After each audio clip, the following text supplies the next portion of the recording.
Now, we cannot bear to throw anything away whatsoever. And in these bottles here, you'll see that there's very little paint actually left.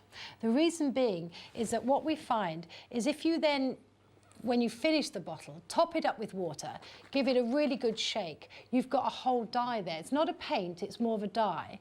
And then what you can do is then squirt the dye over all the scraps that you had left over from all the bits and pieces. And of course, if you just leave it in there, it will just set.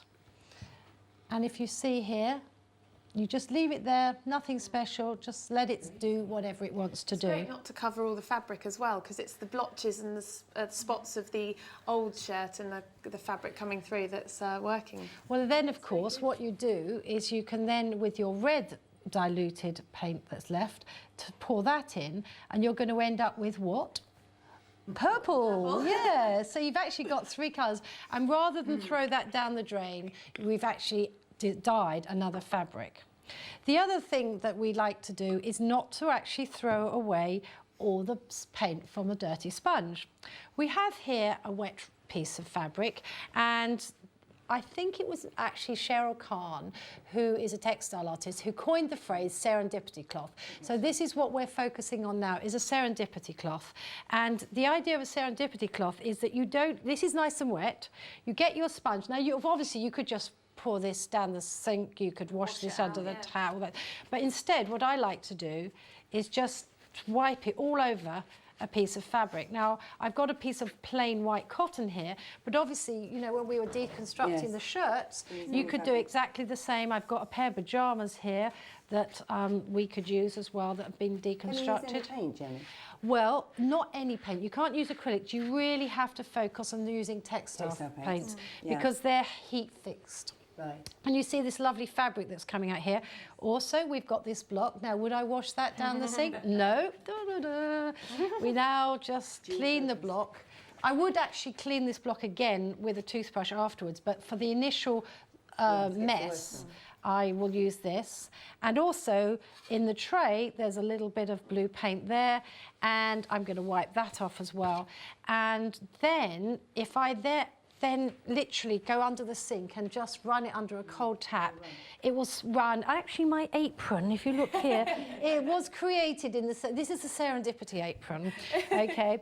And this can just keep going on and on. Holly, you've got some of our other serendipity cloths there, haven't you? Do you want to hold some up and show what we've been doing? We've got all sorts of things here. And they were all created with paint that would otherwise have gone down the drain.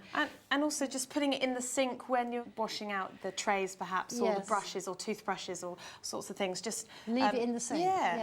You can keep one on the go for quite a few days, can't you? Just sat there. Yes. Well, it's a kind of one of those things, when do you stop? And I think you stop when you think, actually, it's looking a little bit messy. But some people may say, well, what would you do with that old messy bit of serendipity cloth? Well, what we like to do is we're great block printers, and we love designing our own fabrics. So you can see from the arrange here that we've actually got the Indian blocks and created our own fabrics. And it's the background that makes it, isn't it? Absolutely. I think sometimes. I think it gives it that depth, that sort of idea of the layering idea. Yes.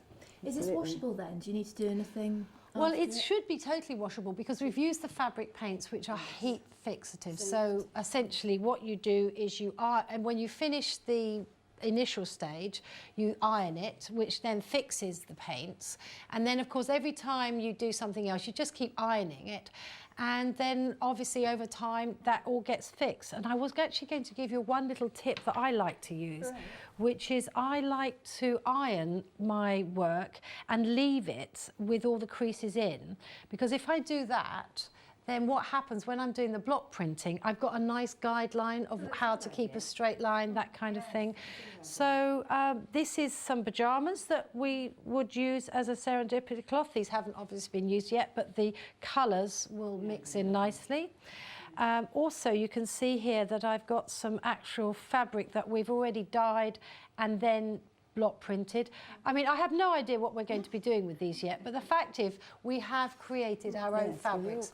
Lizzie has made a little makeup pouch out of one of the serendipity fabrics. We've got a zip here, so you've got stunning pink lining. Very coordinated. One of my favourite things that happens when you block print is actually another serendipity cloth, which is the backing sheets. Oh, yes. I think they're absolutely beautiful, and some people might think, oh, that's the, you know, the ugly remnants of block printing, but I think it's absolutely stunning, and I think you'll agree. The board, the spongy foam board that we print onto this. Right. Have a feel like it's It nice and catches all the squidgy. residue. Oh yes, that's good, isn't it? And all the leftovers get caught on that, and that is going to be a gorgeous piece of fabric, isn't it? But you know just where to stitch on that now. Absolutely. So I think that next time you have a jar of paint that is nearly empty, don't throw it away, remember to recycle it. So I think the moral of all of this is basically we shouldn't throw anything away, and everything has a lovely creative purpose. So what we're going to share with you next is some novel ideas of how to reuse shrunk jumpers.